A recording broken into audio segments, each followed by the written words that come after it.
Fala pessoal, Isaac aqui. Um dos primeiros vídeos que eu lancei no canal foi justamente sobre se todos os orcs eram maus e ruins, ou se havia alguma exceção entre eles. Desde então, me aprofundei ainda mais nas anotações do professor Tolkien para tentar obter uma resposta diretamente do criador da obra. Naquele vídeo eu fiz uma comparação de como a situação dos orcs poderia ser semelhante à do rei Théoden. Todos nós lembramos que o rei de Rohan, Théoden, estava sob uma espécie de possessão de Saruman. Os livros e os filmes divergem um pouco sobre a forma como isso acontece, mas o fato é que Théoden, tanto nos livros quanto nos filmes, é uma pessoa completamente diferente, uma vez que liberto da influência de Saruman. No caso dos orcs, como já vimos, eles não foram criados do nada, e sim a partir de alguns elfos que foram sequestrados por Melkor, submetidos à tortura e feitiços, até se tornarem nessa nova espécie que conhecemos, os orcs. A questão que fica agora é, após a destruição de Sauron, poderia haver reversão dos orcs ao estado anterior, assim como o que ocorreu com Théoden? Pior ainda, o que houve com as almas dos elfos originais que foram deturpados em orcs? Felizmente, muitas dessas perguntas foram direcionadas ao próprio Tolkien, e ele respondeu algumas delas nas cartas que compõem seu legendário. Vamos investigar isso neste vídeo. Nas cartas número 144 e 153 do legendário, Tolkien diz o seguinte, aspas, os orcs, a palavra, no que me diz respeito, na verdade, é derivada da palavra em inglês antigo demônio, mas somente por causa de sua adequação fonética. Agora pessoal, prestem bastante atenção no que vem a seguir porque é bem interessante para nossa conclusão. Seriam os maiores pecados de Morgoth, abusos de seu mais elevado privilégio, e seriam criaturas geradas do pecado, e naturalmente más. Quase escrevi irremediavelmente más, mas isso seria ir longe demais, pois, ao aceitar ou tolerar sua criação, até mesmo os orcs se tornariam parte do mundo, que é de Deus e fundamentalmente bom. Mas o fato de se poderiam possuir almas ou espíritos parece ser uma questão diferente. Em meu universo, representei ao menos os orcs como seres pré-existentes, os elfos, sobre os quais o Senhor do Escuro exerceu a plenitude de seu poder, remodelando-os e corrompendo-os, não os criando. Mesmo assim, poderia haver criações que fossem mais como bonecos preenchidos com a mente e vontade de seu criador, ou como formigas, operando sob a direção do centro onde se encontra a rainha. Agora vamos com calma aqui porque é bastante coisa para digerir. Primeiro, temos aqui confirmada que realmente a existência dos orcs eram seres reais, pré-existentes, elfos, sobre os quais Morgoth corrompeu. Agora, o professor diz que seriam criaturas geradas pelo pecado e naturalmente más. Mas o que isso significa? O que significa que algo é naturalmente ruim? Bem, significa que todos os instintos dos orcs são malignos. Como eles foram criados a partir da malícia de Morgoth, eles já nascem com a propensão para cometimento de atos violentos e repulsivos. Ou seja, são naturalmente maus, sádicos e de mau coração. Mas, eis que o professor diz, quase escrevi irremediavelmente mas isso seria ir longe demais, pois, ao aceitar ou tolerar sua criação, até mesmo os orcs se tornariam parte do mundo, e fundamentalmente bom. Por mais que ao ler isso a gente pense assim, vixe, agora complicou. Afinal, os orcs têm chance de redenção ou não?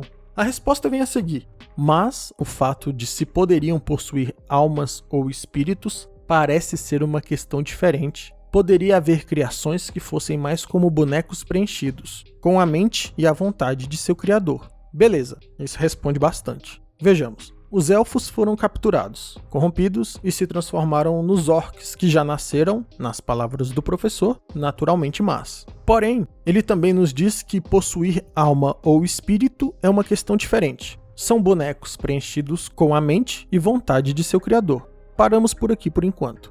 O professor está nos dizendo que os orcs não possuem livre-arbítrio, e sequer uma alma ou um espírito. Isso significa o seguinte. Lembra daquela pergunta do início do vídeo? Do que aconteceu com as almas dos elfos da primeira geração que foram capturados para criar os orcs? Bem, as almas daqueles elfos não suportaram tanto sofrimento e deixaram seus corpos e retornaram aos salões de mandos, para descansar por um período e reencarnar posteriormente. Isso é comum de acontecer quando os elfos morrem. O corpo não resiste ao ferimento, mas o espírito ou a alma resiste. Mas também temos um exemplo de quando o elfo não precisa morrer, somente passar por um grande nível de sofrimento. No livro Silmarillion, temos um belo exemplo. Uma elfa chamada Miriel, que estava sofrendo muito, sua alma deixou voluntariamente o corpo e retornou aos salões de mandos para descansar. Aspas. Eu choraria se não estivesse tão exausta, disse Miriel, mas não me culpe por isso, nem por nada que possa acontecer.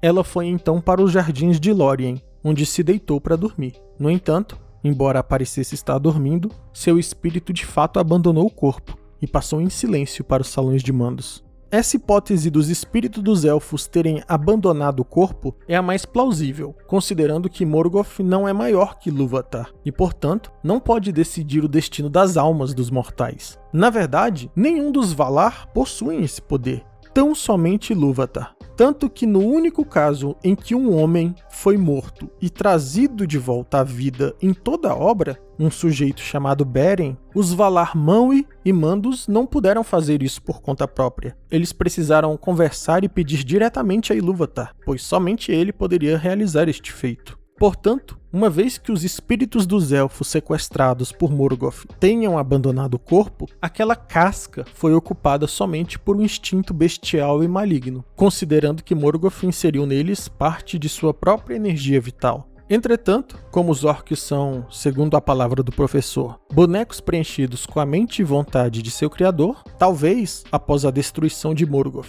e de Sauron, eles pudessem ser, digamos, preenchidos e controlados por outro, um dos Valar, por exemplo. Isso talvez fosse a forma de sua redenção, e por isso o professor escreve, quase escrevi irremediavelmente mas isso seria ir longe demais. Portanto, hipoteticamente, após a destruição de Sauron, eles talvez pudessem ser utilizados como fantoches e controlados por um dos Valar para praticar atos bons. Entretanto, isso somente duraria enquanto eles vivessem, pois, após a morte, eles simplesmente deixariam de existir, já que, como vimos, o professor nos diz claramente que eles não possuem almas ou espíritos, e eram como bonecos preenchidos. Lembrando que toda essa discussão se refere somente aos orcs do universo Tolkien, e não a todo e qualquer orc em obras de fantasia. Mas deixe nos comentários o que vocês pensam sobre tudo isso.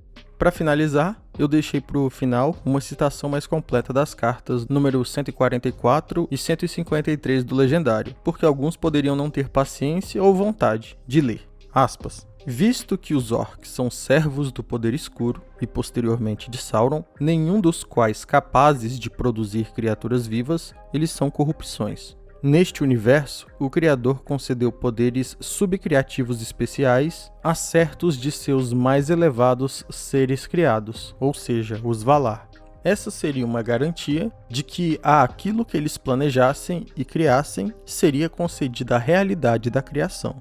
Claro que dentro de limites, e claro que sujeitos a certas ordens e proibições. Mas, caso caíssem, mesmo assim, essas criaturas passariam então a existir. Como é o caso de Diabolus Morgoth, que caiu e começou a fazer coisas para si próprio, para ser senhor delas. Mesmo que tenha violado a proibição suprema contra a criação de outras criaturas racionais, como elfos ou homens, estes seres ainda seriam realidades no mundo físico, por mais malignas que pudessem mostrar-se, e mesmo em forma de zombaria aos filhos de Deus.